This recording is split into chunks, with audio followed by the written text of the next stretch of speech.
이거 좀 주절주절 하게 된다. 다 됐죠? 이게 뭐라고 떨리지? 잠깐만 나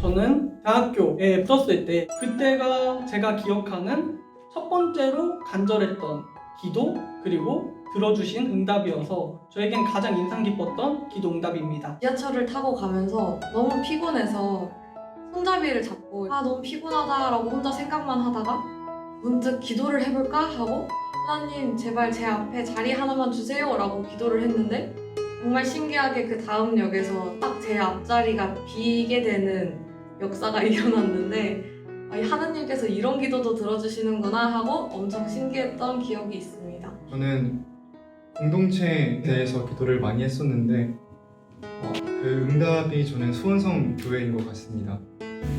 저는 제가 하고 싶지 않다고 이야기했을 때 하나님께서 그래? 그러면 하지 않아도 돼 라고 이야기를 해주셨을 때가 가장 인상 깊었던 것 같아요. 특히나 인간관계 속에서 제가 너무나 지쳐서 어떠한 사람 함께할 수 없을 것 같을 때 그러면 너 먼저 회복을 해. 괜찮아. 저 사람을 향한 사랑을 다른 사람을 통해서도 줄 수 있기 때문에 너는 지금 그게 무겁다면 내려놓아도 돼 라고 이야기해 주셨던 것 같습니다.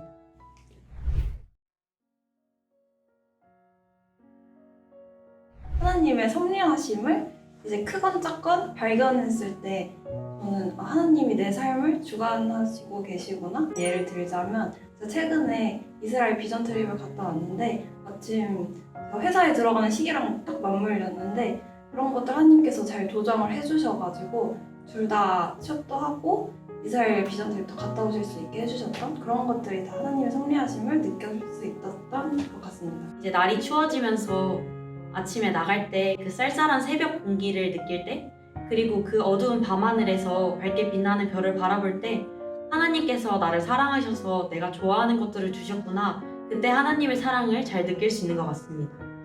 최근에 생일을 맞이하게 됐는데 정말 오랜만에 코로나 이후로 대면으로 축하를 많이 받게 되었어요. 동역자를 통해서 사랑을 주신다는 걸 생일 때 좀 더 많이 느꼈던 것 같습니다. 말씀을 볼 때 우리가 맨날 아는 내용이라고만 생각하는 게 아니고 항상 새롭게 다가올 수 있게 해주시는 것도 하나님의 사랑이라고 생각합니다. 최근에 아침 출근길에 내 맘이 낙심되어라는 찬양이 이렇게 흘러나오는데 그 은혜가 내게 족하네, 그 은혜가 내게 족하네 라는 가사가 나오는데 너무 반발심이 드는 거예요. 최근에 좀 회사 일도 잘 안 되고 있어서 도대체 이 은혜가 나한테 왜 충분하다는 건지 너무 억울하고 속상한 마음이 있었는데 이 말씀이 어디 나온 건가 막 찾아보니까 바울이 이제 간증하는 형식으로 그 말씀이 나와 있는데 말씀을 묵상하다 보니까 하나님께서 그 말씀을 하실 때 너에게 준 고통보다는 내가 너에게 준 은혜에 좀 더 초점을 맞췄으면 좋겠다라는 그런 사랑의 의미로 해주셨던 것 같다는 묵상을 하게 하신 하나님의 사랑이 많이 느껴졌습니다.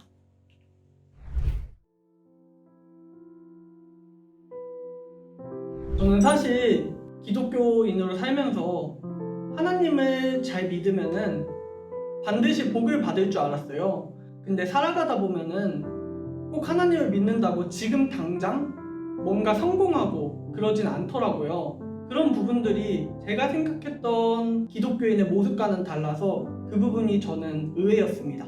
성경을 통해서 바라본 하나님은 얼굴을 마주할 수 없는 분이셨어요. 하나님께서 우리와 함께 하시지만 그럼에도 하나님은 너무나 존귀하시고 인간이 닿을 수 없는 존재라는 느낌으로 많이 다가왔었는데 제가 일상 속에서 경험하게 된 하나님은 저와 동행하시는 분, 저를 사랑하시는 분, 저와 매일을 함께 하시는 분이셨어서 그 점이 의외로 느껴졌습니다. 비행 청소년들을 위해서 사역하시는 분의 이야기를 들은 적이 있었어요.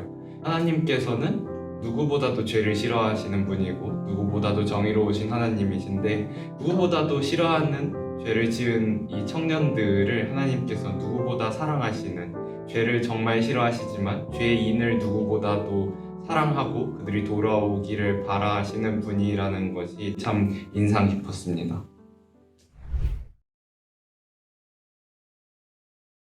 제가 하나님과 멀어졌을 때 항상 저를 당겨주시는 분이세요.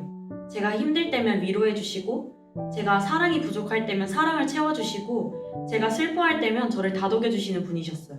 20살이 되던 해에 저는 사실 신앙 상태가 그렇게 좋지 않았어요. 저희 교회에는 목장이라는 이제 소그룹 공동체가 있는데 저는 그곳에 나갈 생각이 전혀 없었습니다. 그런데 청년부 예배를 처음 드리는 날에 3년 동안 교회에 안 나오던 친구가 갑자기 저를 찾아와서 목장에 나가고 싶은데 내가 재적이 돼서 나갈 수가 없게 됐다. 그래서 너희 목장에 같이 가서 등록하고 싶은데 같이 가자라는 말을 듣고 저는 갈 생각이 없었는데 그 친구를 계기로 가게 되었고 지금까지 하나님께 붙들려 있습니다.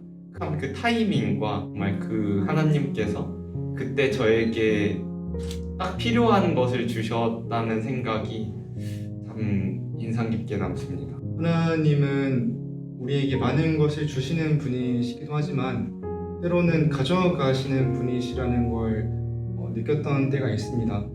하나님께서 저에게 은혜를 주셨고 저에게 재능을 주셨는데 제가 그것을 하나님께 감사하지 못하고 교만해질 때가 있었는데요. 그렇게 교만해질 때마다 하나님께서는 내게 주셨던 것을 다 가져가시는 것 같아요.